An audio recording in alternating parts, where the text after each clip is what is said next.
उच्चतम न्यायालय, उच्च न्यायालय, उसके कारण प्रमोशन में पिछले 9 वर्षों से काफ़ी बाधा आ रही थी। इस बार हमने एक रास्ता निकाला है जिससे कि हमारे कर्मचारियों के प्रमोशन हो, और जब प्रमोशन होंगे तो निश्चित रूप से नीचे के स्थान रिक्त भी होंगे, तो फिर हम लोगों को भर्ती भी देख कर पाएंगे। तो इसलिए एक नई भर्ती के दरवाजे भी खुलेंगे। तो एक बहुत बड़ा महत्वपूर्ण निर्णय लिया है 9 वर्षों बाद। आरक्षित वर्गों का प्रतिनिधित्व भी हमने सुनिश्चित किया है और उनके हितों का भी पूरा ध्यान रखा है हमने।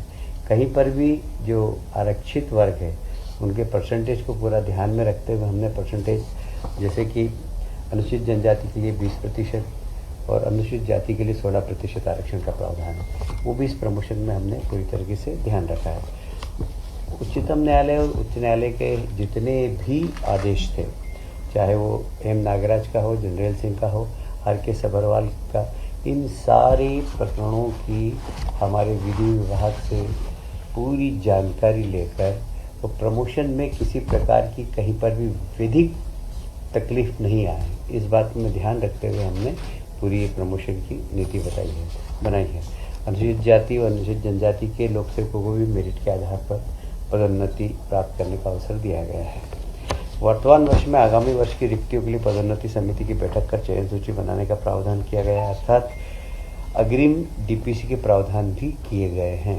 ये बहुत महत्वपूर्ण हिस्सा है कि अग्रिम डीपीसी के प्रावधान भी अब प्रारंभ हो गए हैं।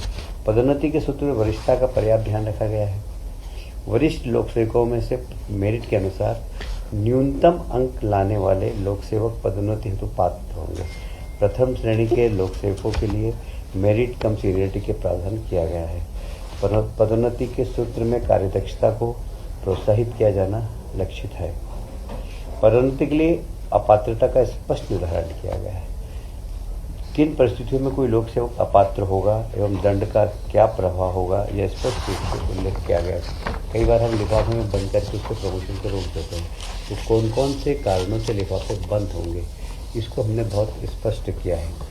किसी भी विभागीय पदोन्नति समिति के संदर्भ में निर्णय के पुनर्विलोकन हेतु एक रिव्यू डीपीसी की बैठक आयोजित किए जाने के लिए स्पष्ट प्रावधान किए गए हैं।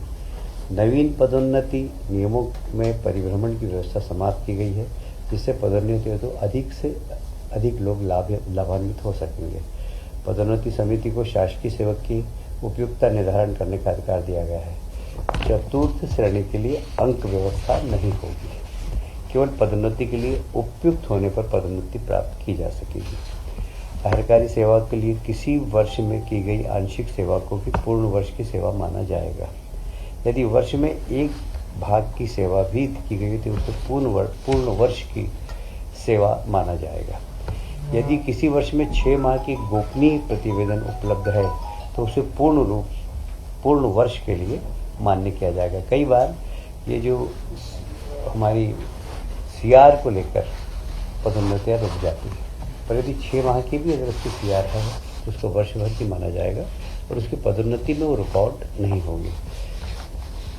यदि गोपनीय प्रतिवेदन उपलब्ध नहीं होने के कारण किसी भी पदोन्नति रुकती तो उसे पदोन्नति प्राप्त होने पर पूरी वरिष्ठता दी जाएगी।